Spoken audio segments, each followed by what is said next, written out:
வார்த்தைக்கு செல்லுவோம், திருப்பிக் கொள்வோம். ஆதியாகமம் 21 அதிகாரம் 33வது வசனம்.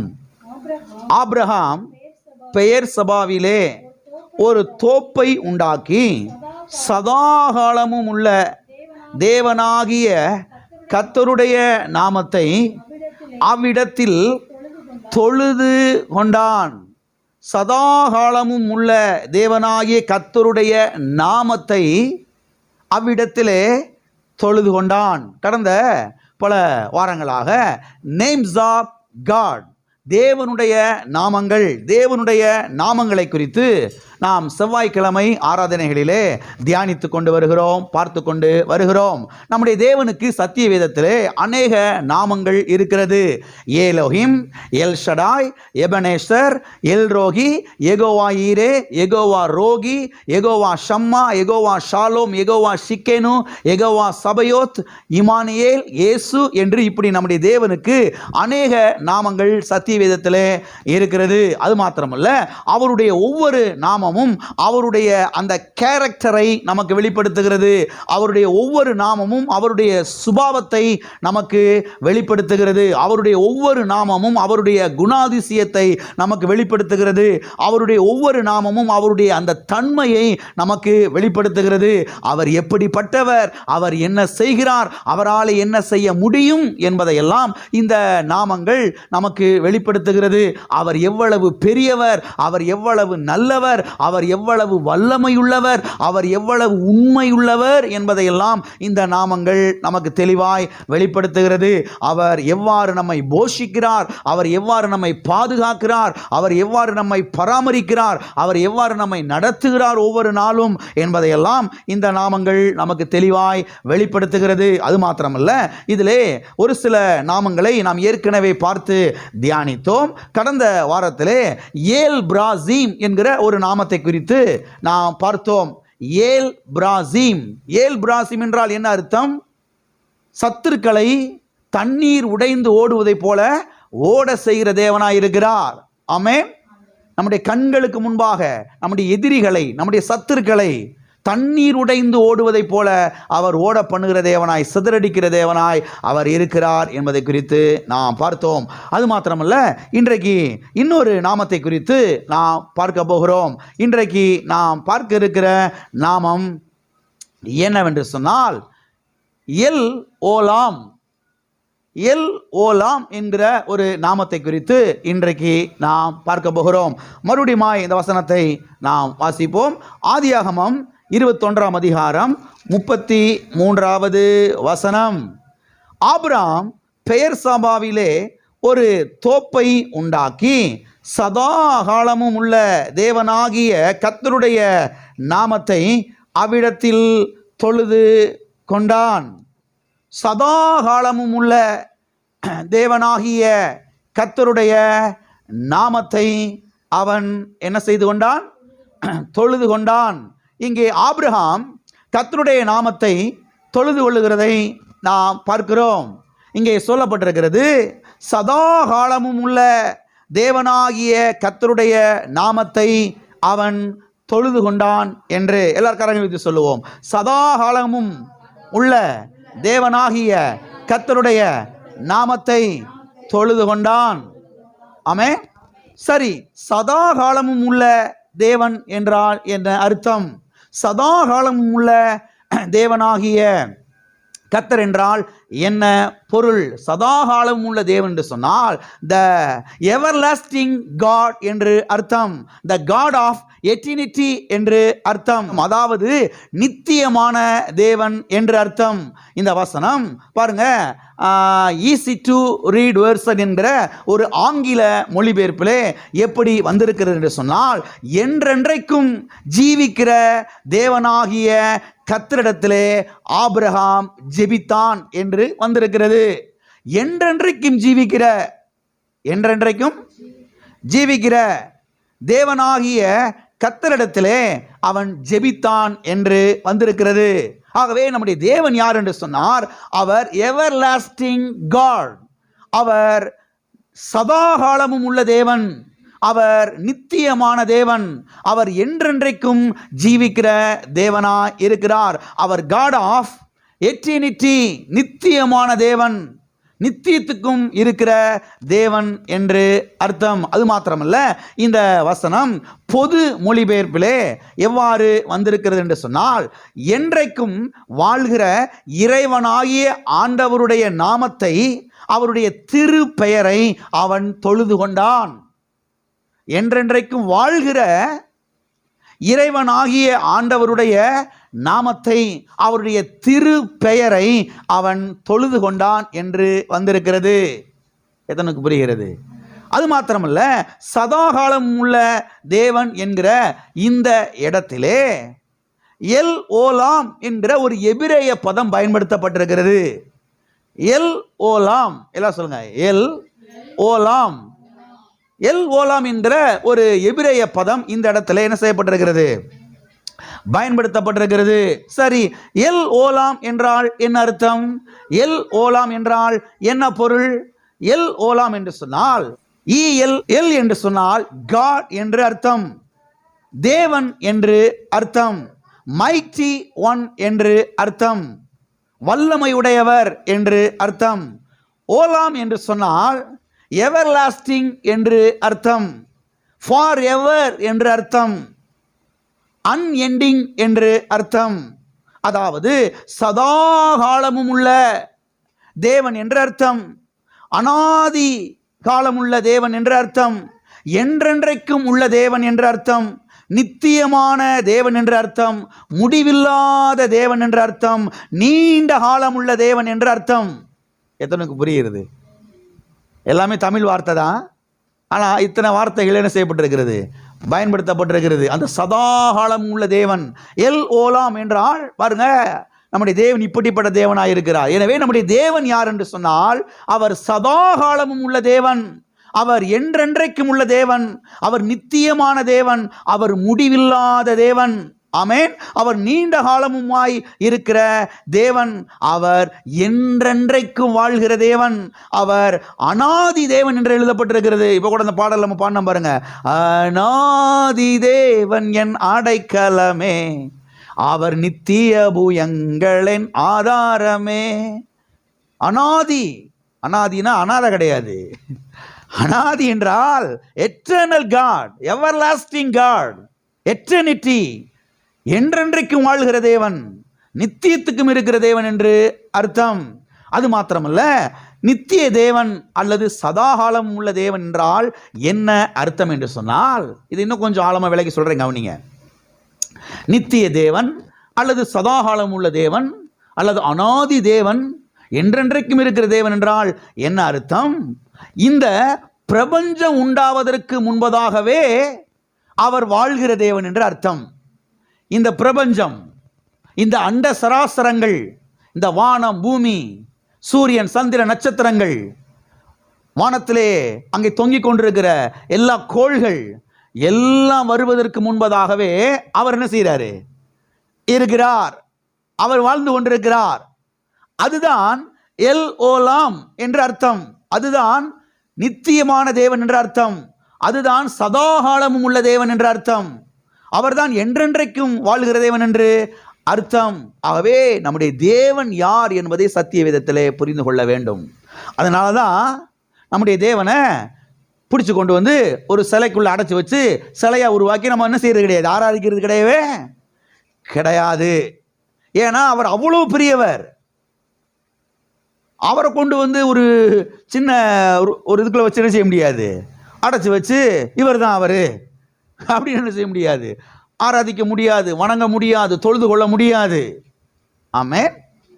அவர் அவ்வளவு பெரியவராயிருக்கிறார், சதாகாலம் உள்ள தேவனாயிருக்கிறார். இந்த பிரபஞ்சம், அண்ட சரத்தை கொஞ்சம் யோசித்து பாருங்க. எவ்வளோ பெரிய உலகம், எவ்வளோ பெரிய பிரபஞ்சம், இவ்வளோத்தையும் உண்டாக்கினவர் அவர் எவ்வளவு பெரியவராக இருப்பார். ஆமென்.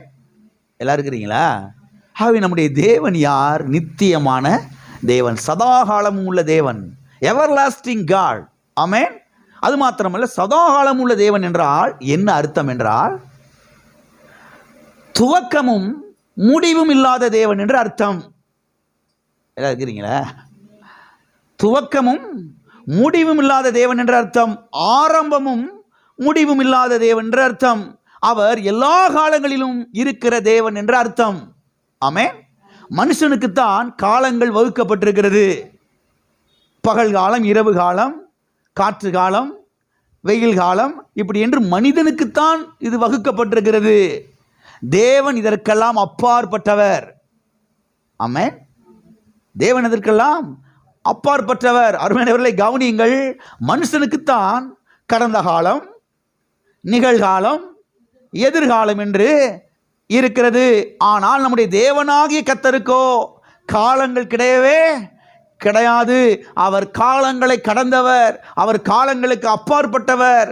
எனவே அவர் என்றென்றைக்கும் இருக்கிறார் என்பதுதான் எல் ஓலாம் என்பதனுடைய அந்த சரியான விளக்கமாகும், அர்த்தமாகும். அவர் என்றென்றைக்கும் இருக்கிறார்.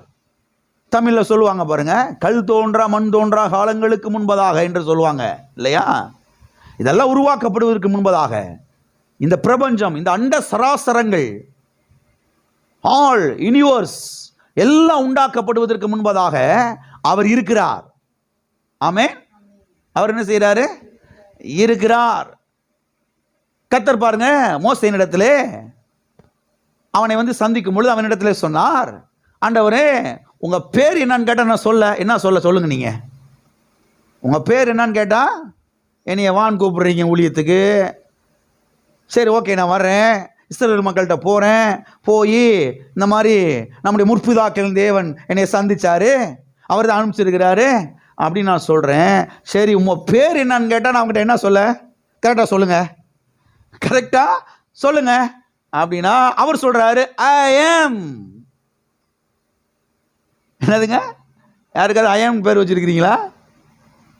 இருக்கிறேன், அதான் ஒரு பேர், அதான் அவருடைய ஐ ஆம். இங்கிலீஷில், தமிழில் இருக்கிறேன், இருக்கிறவராகவே இருக்கிறேன், இருக்கிறவராகவே இருக்கிறேன் என்பவர் அனுப்பிச்சாருமே. சொல்லு பாப்பாப்பா.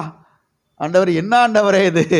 இருக்கிறேன் என்பவரை போய் நான் எப்படி சொல்றது? எப்பா நான் இருக்கிறேன், இன்னைக்கு நான் மண்டையை போட்டுறல, இன்னைக்கு நான் ஒன்றும் செத்து போயிடல, நான் இன்னைக்கு இருக்கிறேன், உங்க பட்சத்தில் இருக்கிறேன், உங்க கூட இருக்கிறேன், உங்களுக்கு உதவி பண்றதுக்கு இருக்கிறேன், உங்களுக்கு சப்போர்ட் பண்றதுக்கு இருக்கிறேன், உங்களை விடுதலையாக்குறதுக்கு இருக்கிறேன், உங்களை காப்பாத்துக்கு இருக்கிறேன், உங்களை போஷிக்கிறதுக்கு நான் இருக்கிறேன்.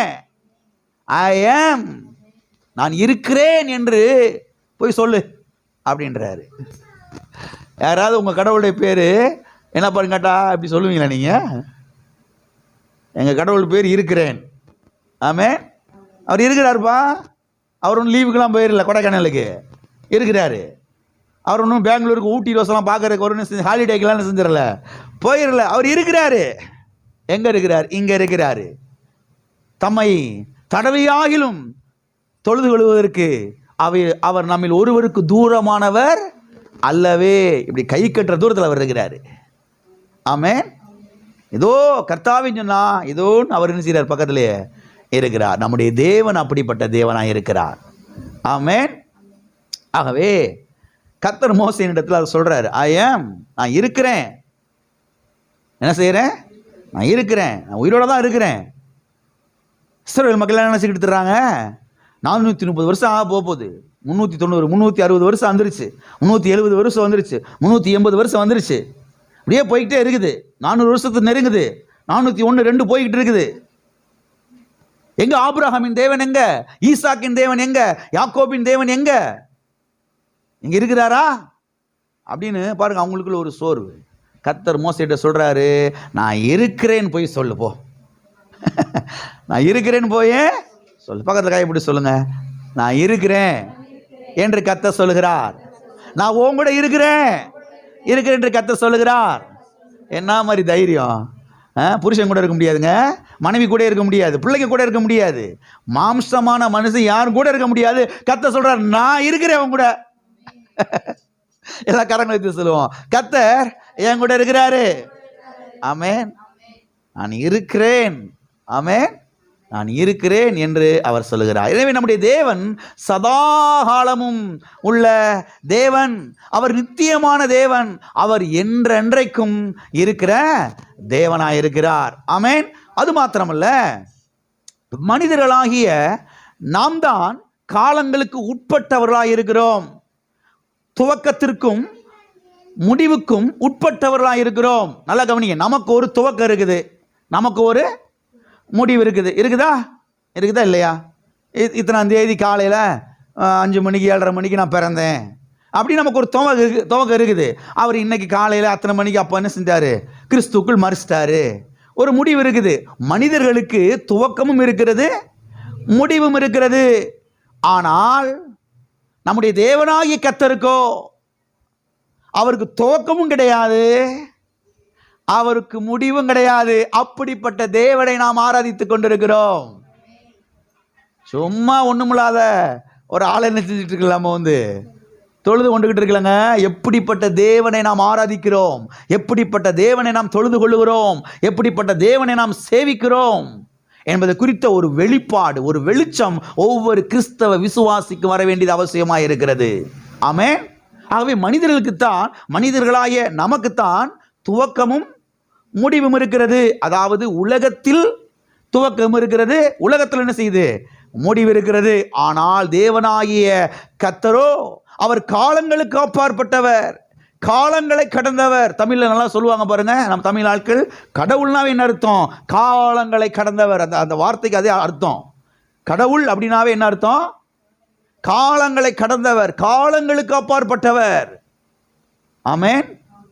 எனவே நம்முடைய தேவனாகிய கர்த்தரை ஏதோ ஒரு காலத்தில் அவர் இருந்தார் பிரதர் அப்படின்னு சொல்லிட முடியாது. கடவுள் ஏதோ ஒரு காலத்தில் இருந்தாருங்க, ஆனால் இப்போ என்ன செய்யலை அப்படின்னு சொல்லிட முடியாது. இன்னைக்கு தான் அவர் இருக்கிறாருங்க, நாளைக்கு இருப்பாரான்னு என்ன செய்ய முடியாது, சொல்லிட முடியாது. அப்படி சொல்லிட முடியாது. இனிமேல் இருந்தாலும் இருப்பாரு, இனிமேல் இருந்தாலும் இருப்பாரு அப்படி சொல்லிட முடியாது. அவர் என்றைக்குமே இருக்கிறார். ஆமென். அவர்தான் எல் ஓலாம், அவர் இருந்து கொண்டே இருக்கிறார். மனுஷன் இன்றைக்கு இருப்பான், நாளைக்கு என்ன செய்ய மாட்டான், இருக்க மாட்டான். ஆனா அவர் இருந்துகிட்டே இருக்கிறாரு. அவர் இருந்தாருங்க அப்படி சொல்ல முடியாது. அவர் என்னைக்குமே இருந்துகிட்டு தான் என்ன செய்யறாரு, இருக்கிறாரு. ஆமென். ஆகவே நம்முடைய தேவன் சதாகாலமும் இருக்கிற தேவன், நித்தியமாய் இருக்கிற தேவன், என்றென்றைக்கும் இருக்கிற தேவன், ஆரம்பமும் முடிவும் இல்லாத தேவன். வாசிப்போம் வெளிப்படுத்தும் சுவிசேஷம் 1ஆம் அதிகாரம் 8வது வசனம். இருக்கிறவரும் இருந்தவரும் வருகிறவருமாகிய சர்வ வல்லமையுள்ள கர்த்தர் நான் அல்பாவும் ஒமேகாவும் ஆதியும் அந்தமுமாயிருக்கிறேன் என்று திருவுளம் பற்றினார் என்று சொன்னால் பேசினார், உரைத்தார், சொன்னார் என்று அர்த்தம்.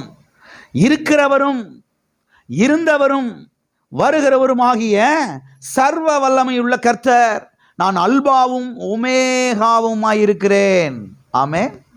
கர்த்தர் சொல்றாரு பாருங்க, நான் அல்பாவும், அவர்தான் ஆரம்பம், அவர்தான் நமக்கு முடிவு. ஆமே. ஆனால் அவருக்கு ஆரம்பம் கிடையவே கிடையாது, அவருக்கு முடிவு கிடையவே கிடையாது. நமக்கு அவர் செய்கிறாரு, எல்லாவற்றுக்கும் எல்லாமுமாக இருக்கிறார். வாசிப்போம் வெளிப்படுத்தும் சுவிசேஷம் 22ஆம் அதிகாரம் 13வது வசனம். நான் அல்பாவும் ஒமேகாவும் ஆதியும் அந்தமும் முந்தினவரும் பிந்தினவருமாய் இருக்கிறேன். என்ன செய்கிறேன்? நான் இருக்கிறேன்றாரு. ஆமே.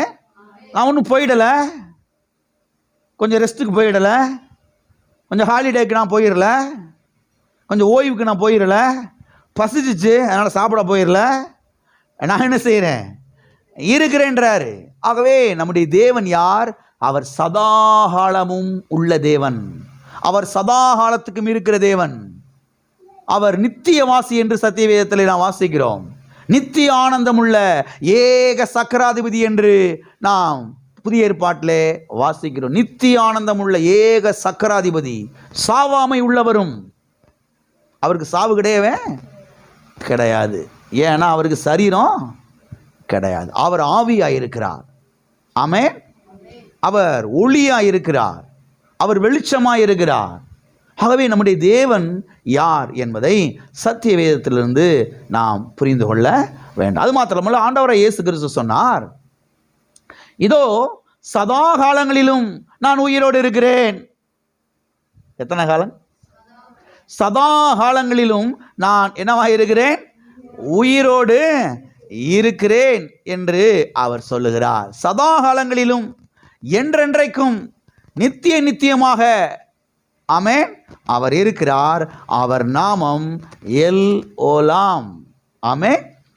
அது மாத்திரமல்ல, எல் ஓலாம் என்கிற இந்த நாமத்தை முதல் முறையாக சத்திய வேதத்திலே உச்சரித்தது யார் என்றால், எல்லாம் கவனிங்க, எல் ஓலாம், சதாகாலமும் உள்ள தேவன் என்கிற இந்த நாமத்தை, இந்த வார்த்தையை முதல் முறையாக சத்திய வேதத்திலே உச்சரித்தது யார் என்று சொன்னால், விசுவாசிகளின் தகப்பனாகிய ஆபிரகாம் தான் முதல் முறையாக இந்த நாமத்தை உச்சரித்தான். சரி, இதை எந்த சூழலிலே உச்சரித்தான் என்றால், இதை ஆழமாய் நீங்கள் புரிந்து கொள்ள வேண்டும், விளங்கிக் கொள்ள வேண்டும். எந்த சூழலிலே, எந்த பின்னணியிலே இந்த நாமத்தை அவன் உச்சரித்தான்? சதாகாலமும் உள்ள தேவனாகிய கர்த்தருடைய நாமத்தை அவன் என்ன செய்து கொண்டான்? தொழுது கொண்டான், உச்சரித்தான், அவரிடத்திலே ஜெபித்தான். சரி, எந்த சூழலிலே, எந்த பின்னணியிலே இந்த நாமத்தை அவன் உச்சரித்தான்? எந்த சூழலிலே அவன் உச்சரித்தான் என்று சொன்னால், பெலிஸ்தியாவின் ராஜாவாகிய அபிமெலேக்கும் அவனுடைய படைத்தலைவனாகிய பிகோலும் ஆபிரகாமிடத்திலே வந்து உடன்படிக்கை செய்து கொள்வதற்காக வருகிறார்கள். இந்த வாசித்த வசனத்துக்கு முன்பதாக நீங்கள் வாசித்தீங்கன்னா அதில் வேலை உங்களுக்கு இருக்குங்க. ஆதியாகமம் 21ஆம் அதிகாரம் 33ஆம் வசனத்தை வாசித்தோம் அல்லவா? இதுக்கு முந்தின வசனங்கள் ஒரு 10-15 வசனத்துக்கு முன்னதாக வாசித்தீங்கன்னா இதெல்லாம் அப்படியே இருக்கும். வாசிக்க டைம் இல்லை, அதனால் நானே சொல்கிறேன், எல்லாம் கவனிங்க. ஆபிரகாமிடத்திலே வந்து உடன்படிக்கை செய்கிறான். என்ன உடன்படிக்கை செய்கிறான் என்றால், ஆபிரகாமே, சதா காலமும் உள்ள தேவன் உன்னோடு இருக்கிறார். யார் உங்களோட இருக்கிறாரு? சதா காலமும் உள்ள தேவன் உன்னோடு இருக்கிறார். இதை நான் என் கண்கூடாக பார்க்கிறேன், பார்க்க முடிகிறது. எனவே நான் உன்னிடத்திலே தயை செய்யும்படியாய் கேட்க வந்திருக்கிறேன். நான் உனக்கு தயை செய்தது போல நீயும் எனக்கும், என் குமாரனுக்கும், என் பேரனுக்கும் தயை செய்ய வேண்டும்.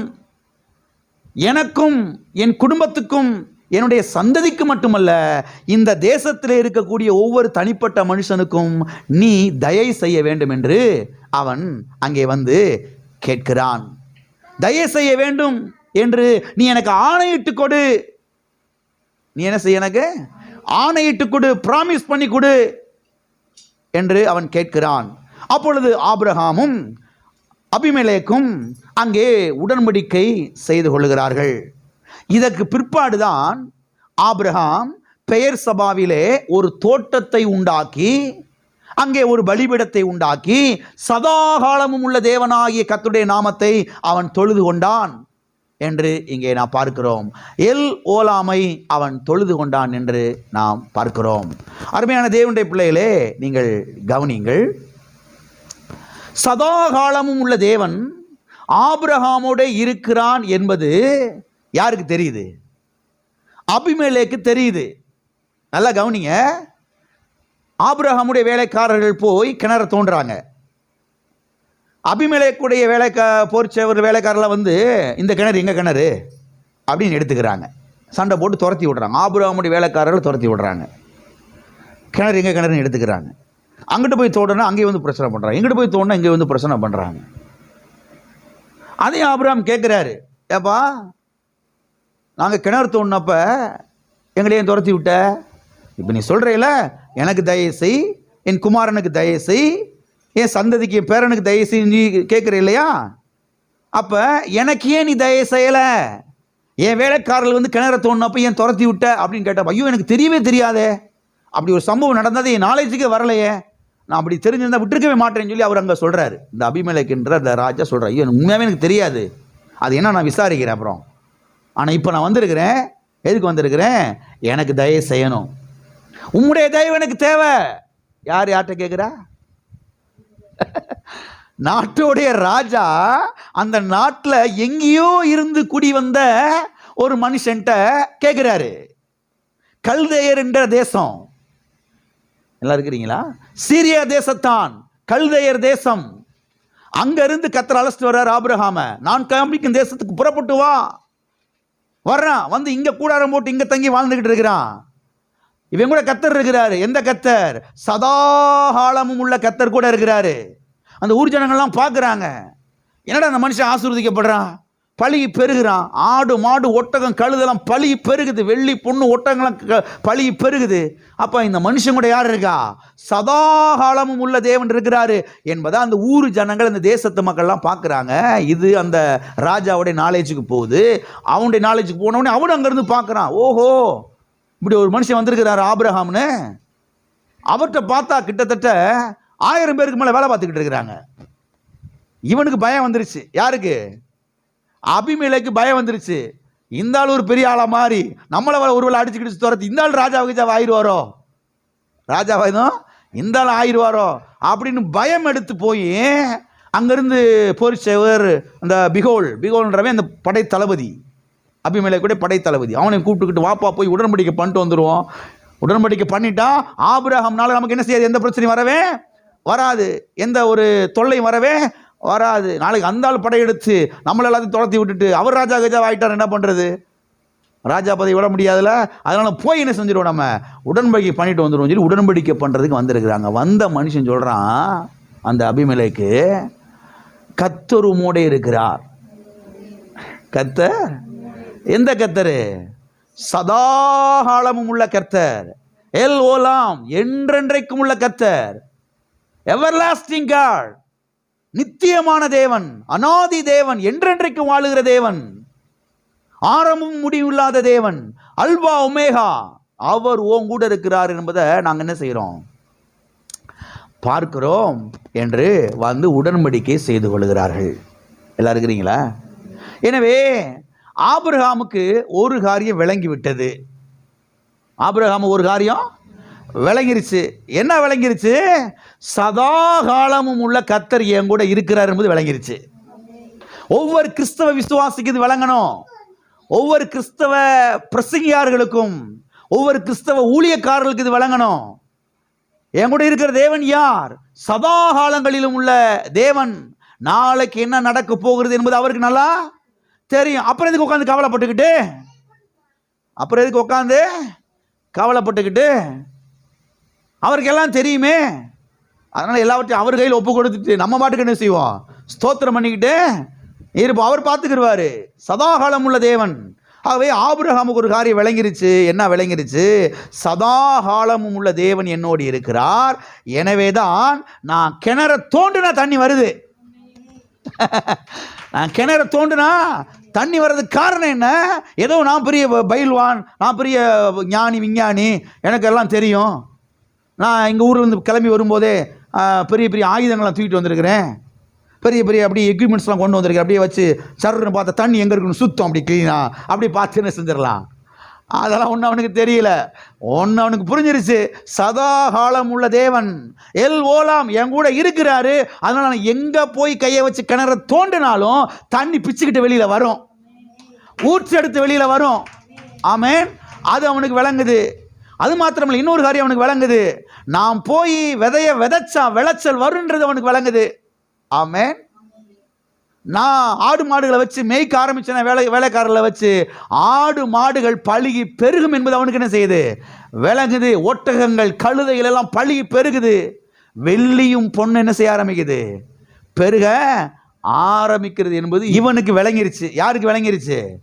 ஆபிரகாமுக்கு விளங்கிருச்சு. ஆகையால் தான் சதாகாலமும் உள்ள தேவனாய கர்த்தருடைய நாமத்தை போய் அவன் அங்கே தொழுது கொண்டான் என்று இங்கே நான் வாசிக்கிறோம். இதனுடைய பின்னணி தான். திடீர்னு போய் அவன் தொழுது கொண்டு வர முடியாது. இதெல்லாம் நடக்குது. இதெல்லாம் பார்க்குறான், கண்ணால பார்க்குறான். ஓஹோ, கர்த்தர் நம்ம கூட இருக்கிறாரோ. அது எது அவனுக்கே விளங்குதோ? இந்த நாட்டோடைய ராஜாவுக்கு விளங்குதோ? அந்த ஊர் மக்களுக்கு விளங்குது. ஆமென். அப்போ நம்ம கூட தேவன் இருக்கிறாரு. அதனால தான் தண்ணி வருது, அதனால தான் விளைச்சல் வருது, அதனால தான் அறுவடை வருது, அதனால தான் லாபம் வருது, அதனால தான் பழி பெருகுது, அதனால தான் இதெல்லாம் நமக்கு உண்டாகுது, அதனால தான் நம்ம வர விருத்தி அடைகிறோம் என்பது இவனுக்கு விளங்குது. விளங்கின உடனே போகிறான். போய் பலிபீடத்தை கட்டி சதாகாலம் உள்ள தேவனாய கர்த்தருடைய நாமத்தினை சொல்லுகிறான். அங்கே தொழுது கொள்ளுகிறான். எல்லாம் இருக்கிறீங்களா? ஆபிரகாமுக்கு விளங்குனது இன்னைக்கு நமக்கு விளங்கணும். ஆபிரகாமுக்கு விளங்குனது நமக்கு விளங்கணும். இது வரைக்கும் கர்த்தர் நம்மளை உயிரோட வச்சிருக்கிறார். எவ்வளோ பெரிய கொரோனாவெல்லாம் தாண்டி நம்ம நின்றுக்கிட்டு இருக்கோங்க. எல்லாம் இருக்கிறீங்களா? எவ்வளோ பெரிய அழிவெல்லாம் அங்கிட்ட இங்கிட்டலாம் வந்துக்கிட்டு இருக்கு. அதன் மத்தியில் இன்றைக்கி உட்காந்துட்டு இருக்க பாருங்க, உயிரோட ஆராதிச்சுக்கிட்டு இருக்க பாருங்க.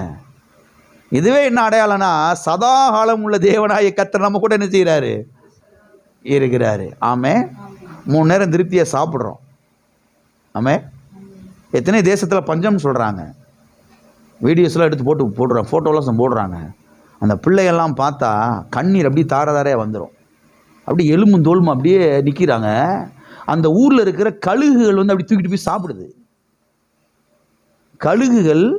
கழுகு குஞ்செல்லாம் அந்த பிள்ளைங்களை, சின்ன சின்ன பிள்ளைங்கள்லாம் சாப்பாடெல்லாம் விழிஞ்சு அப்படியே அப்படியே உட்காந்துருக்குறாங்க அந்த இடத்துல.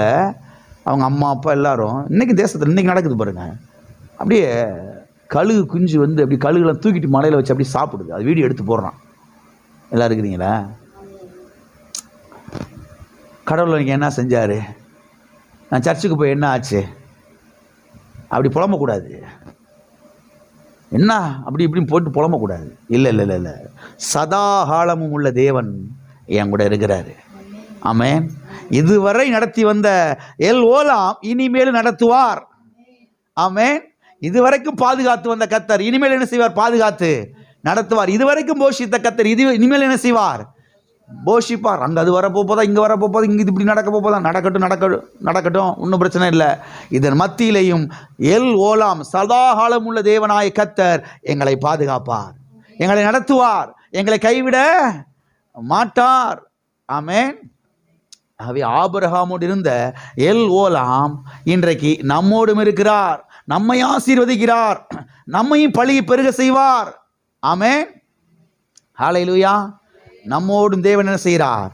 இருக்கிறார். நம்மோடும் தேவன் இருக்கிறார் என்பதை இந்த பட்டணத்தாரில் என்ன செய்ய வேண்டும்? இந்த ஊரார் என்ன செய்ய வேண்டும்? பார்க்க வேண்டும். வாசிப்போம். உபாகமம் 33வது அதிகாரம் 27வது வசனம் முதல் 29வது வசனம் வரைக்கும். அநாதி தேவனே உன் அடைக்கலம், அவருடைய நித்திய புயங்கள் உனக்கு ஆதாரம். அவர் உனக்கு முன் நின்று சத்துருக்களை துரத்தி அவர்களை அழித்து போடு என்று கட்டளையிடுவார். வாசிங்க, அப்படி தொடர்ந்து வாசிங்க. இஸ்ரவேல் சுகமாய் தனித்து வாசம் பண்ணுவான். யாக்கோபின் ஊற்றானது தானியமும் திராட்சரசமும் உள்ள தேசத்திலே இருக்கும். அவருடைய வானமும் பனியை பெய்யும். இஸ்ரவேலே நீ பாக்கியவான், கர்த்தரால் ரட்சிக்கப்பட்ட ஜனமே, உனக்கு ஒப்பானவன் யார்? உனக்கு சகாயம் செய்யும் கேடகமும் உனக்கு மகிமை பொருந்திய பட்டயமும் அவரே. உன் சத்துருக்கள் உனக்கு இச்சகம் பேசி அடங்குவார்கள், அவர்கள் மேடுகளை மிதிப்பாய் என்று சொன்னான். இங்கே மோசே சொல்லுகிறார்,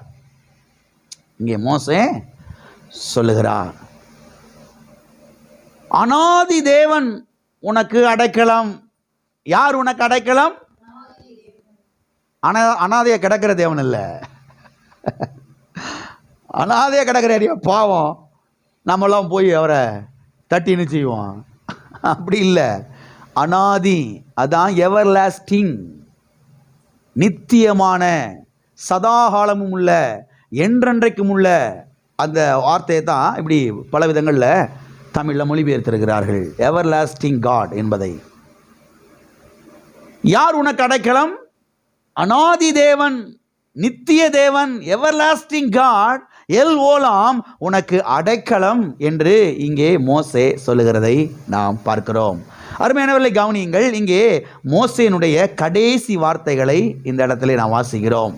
மோசே மரணமடைய போகிறார். அவர் மரணமடைய போவதற்கு முன்பதாக இஸ்ரவேலின் 12 கோத்திரங்களையும் ஆசீர்வதிக்கிறார். அது மாத்திரமல்ல, கானானுக்குள்ளே பிரவேசிக்க முடியவில்லை மோசையினாலே. மோசே பிரவேசிக்க முடியாது என்று கர்த்தர் சொல்லிவிட்டார். ஏனென்று சொன்னால், கண்மலையை பார்த்து நீ பேச வேண்டும் என்று சொன்ன இடத்திலே இவர் என்ன செய்து விட்டார்? அந்த கோலாலை கண்மலையை அடித்து விட்டார். எனவே கர்த்தர் சொல்லிட்டாரு, நீ தூரத்திலிருந்து கானானை பார்ப்பாய், ஆனால் நீ அதற்குள்ள என்ன செய்ய மாட்டாய்? பிரவேசிக்க மாட்டாய் என்று சொல்லிவிட்டார். எனவே கர்த்தர் சீனாய் மலைக்கு வர சொல்லி அங்கே இருந்து அந்த கானானை பார்க்கும்படியாய் அவனுக்கு ஒரு அனுகூலத்தை உண்டாக்கி தருகிறார். எனவே மோசே தன்னுடைய 120வது வயதிலே மலையின் மேலே ஏறுகிறான்.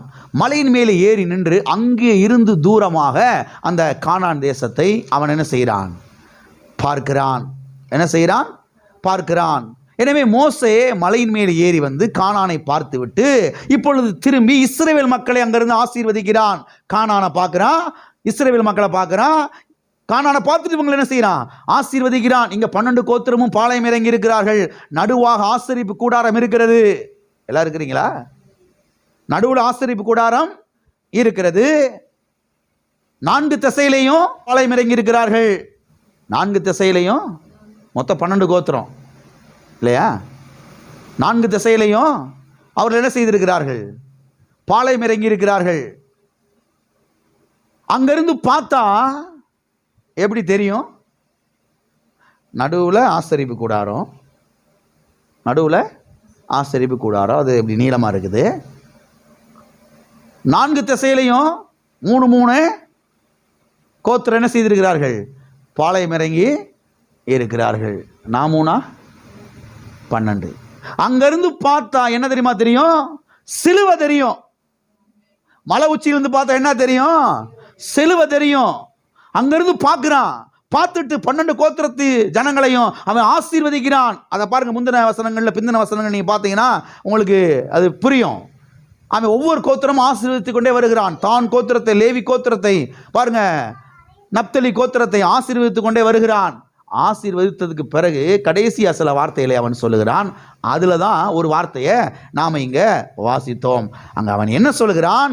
அநாதி தேவன் உனக்கு அடைக்கலம். யார் உனக்கு அடைக்கலம்? அநாதி தேவன் உனக்கு அடைக்கலம். அவருடைய நித்திய புயங்கள்,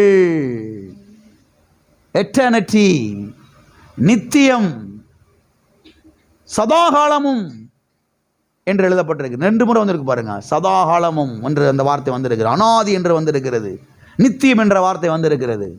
அந்த தேவன் உனக்கு அடைக்கலம், அவருடைய நித்திய புயங்கள் உனக்கு ஆதாரம். புயம் என்று சொன்னால் ஸ்ட்ரென்த், பலன், பலன் என்று அர்த்தம்.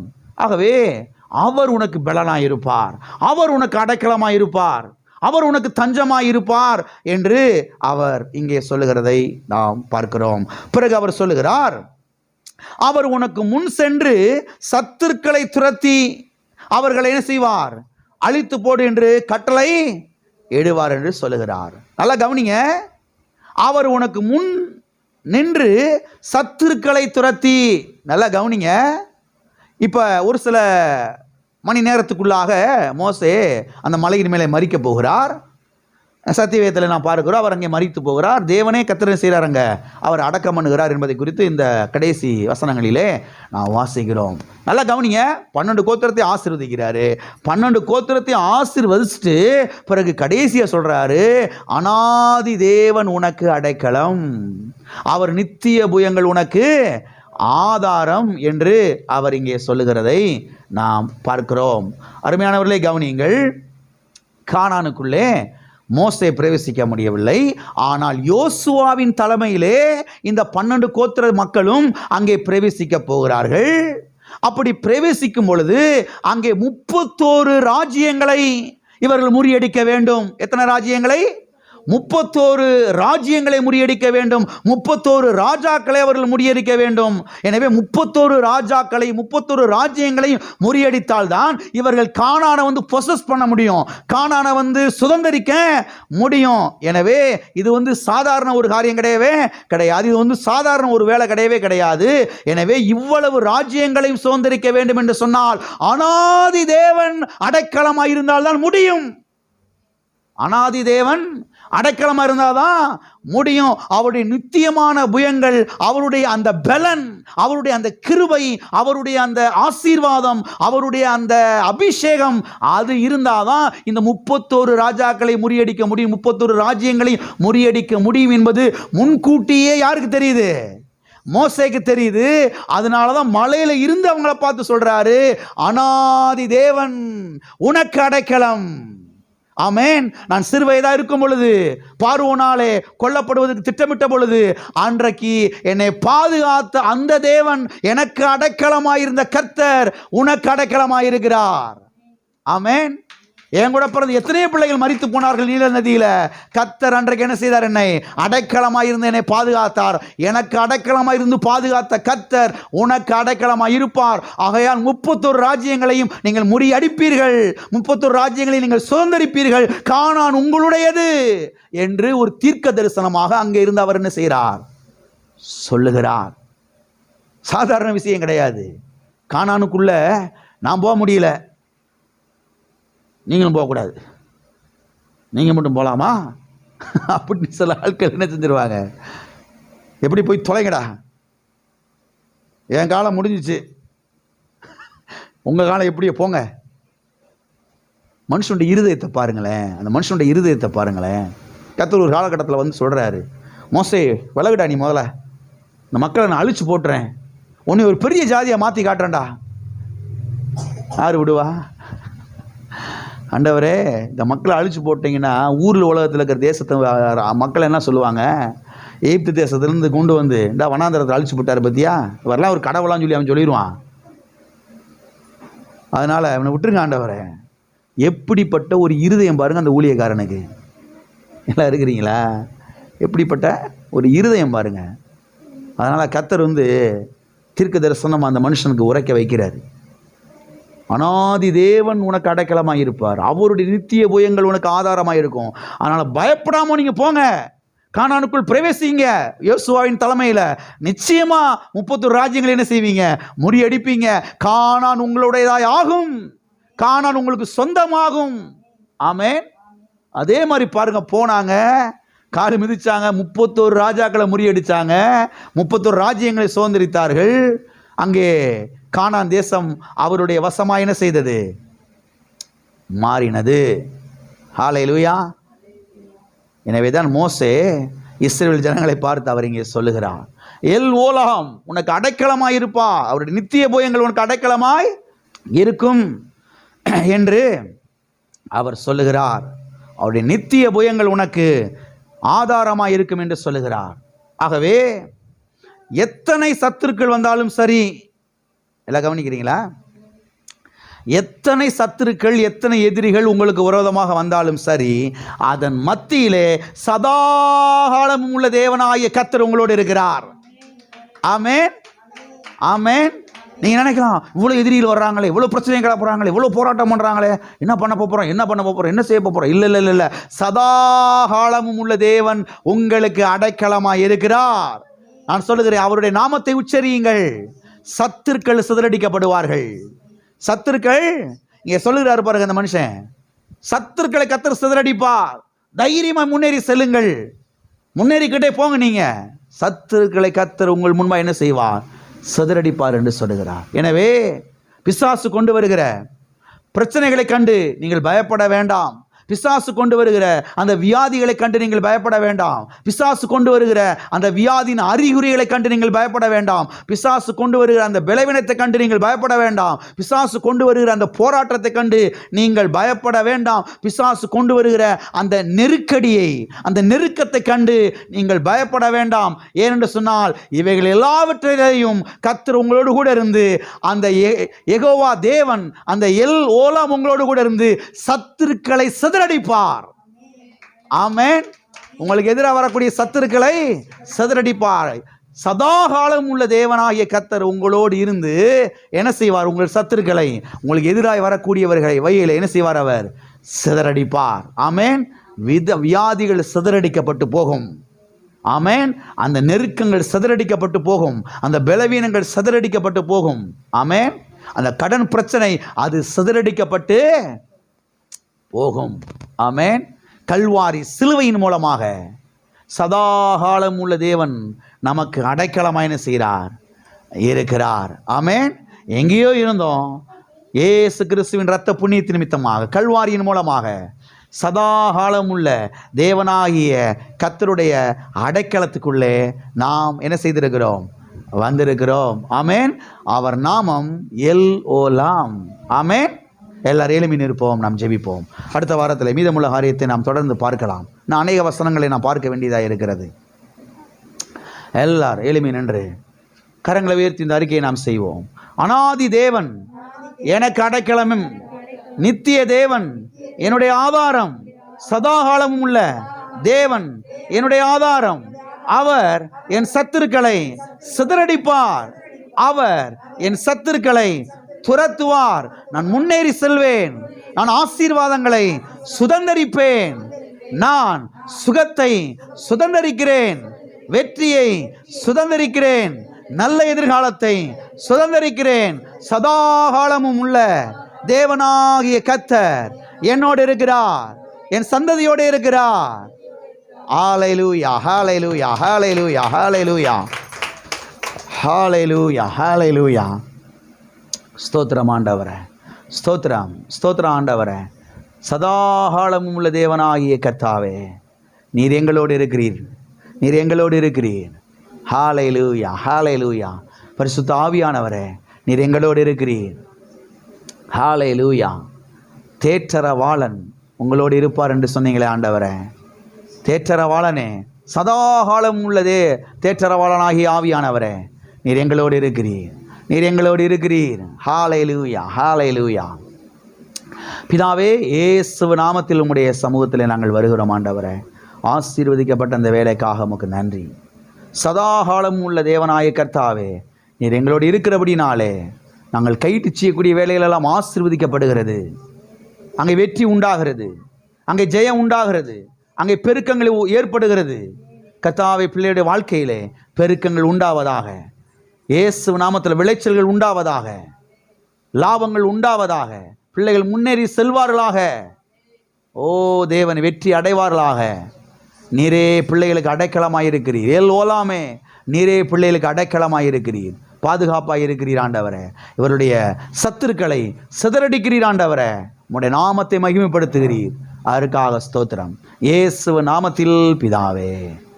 என் ஆத்துமாவே, என் முழு உள்ளமே, என் ஆத்துமாவே கர்த்தரை ஸ்தோத்திரி.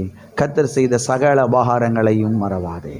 நம்முடைய கர்த்தராகிய இயேசு கிறிஸ்துவின் கிருபையும், பிதாவாகிய தேவனுடைய அன்பும், பரிசுத்த ஆவியானவருடைய ஐக்கியமும் இப்போதும் எப்போதும் நம் அனைவரோடும் கூட சதா காலங்களிலும் இருப்பதாக.